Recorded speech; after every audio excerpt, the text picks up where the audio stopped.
There is nothing that people love more than saltwater hand jobs. That stinging, worthless rub that leaves you raw and irritated more than anything. But that's right up there with watching psychics and their country at work. And today we're going to be taking a look at the wonderful case of Ashley Guyard. Now, her claim to fame is using her tarot powers in order to exploit the families of murdered people. So today we're going to be taking a look at this bitch's accusations, her powers. However, all she seems to have done is to slander innocent people, as well as rack up lawsuits, proving she is as psychic as a cum-stained sock. Now let's get into the meat and potatoes, which is specifically from November of 2022. 4 University of Idaho students got brutally murdered. This was an actual and real tangible tragedy. And we have people like Ashley Guyard that used this event in order to bolster her TikTok psychic career.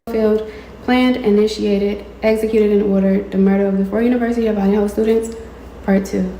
She decided to accuse Professor Rebecca Schofield, who's an actual educated woman, unlike this illiterate tarot tramp. She specifically mentioned that she was having intercourse with one of the victims and orchestrated the killings to cover her tracks. What came out in Rebecca Schofield's reading was how she implemented it, how she planned it, and why. And of course, she based all of this on her psychic intuition. It was the cards, and the cards don't lie, man. The cards don't lie. Now let's fast forward to the legal beatdown, because even a retard like Guyard can't outrun consequences forever. Schofield, of course, decided to sue her for defamation in 2022, and by June 2024, Judge Raymond Patrico grants partial summary judgment, holding the psychic whore liable, her intuition deemed worthless on no factual basis, and outrageous and baseless. Now, of course, Guyard didn't take this on the chin. She decided to fight back. I have physical evidence against Rebecca Schofield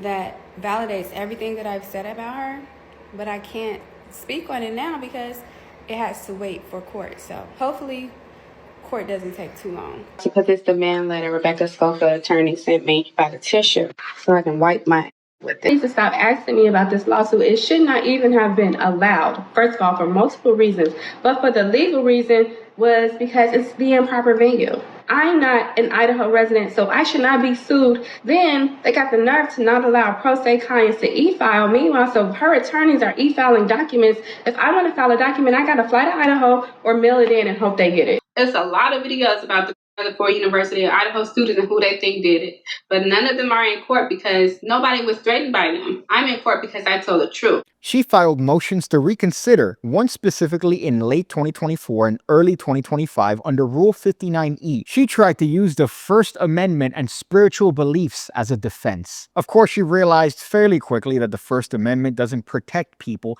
from being slanderous cunts. In her countersuit against Schofield, she claimed that her intuitive abilities, spiritual acuity, and investigative skills were what she relied on in order to come to the conclusion that Schofield was the one that actively committed the murder. She argued that to retract her claims would require her to go against her spiritual practice, saying she would need something major to doubt her tarot-based conclusions. And she insisted that the lawsuit is discrimination against her spirituality. The golden ratio of retardation doesn't miss, my friends. So what did we learn from here? If you make extraordinary claims that are bordering on potentially slanderous, you better hope that you have more than just a deck of playing cards. Intuition and tarot reading are not worthwhile means of evidence to accuse somebody of committing murder. If you want to learn techniques that are better than what she used, I suggest the PigCake Magic Academy, the home of over 1,700 videos going over card tricks, coin tricks, even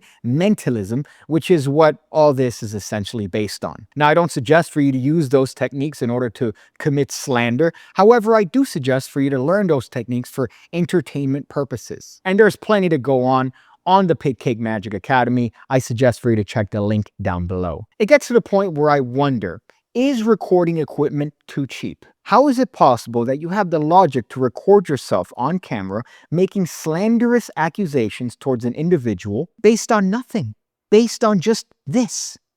What Ashley did is the equivalent of grabbing a grape, rolling it on a table and going, yeah, it was Rebecca Schofield who murdered those 4 individuals in Idaho. Is she having the laugh?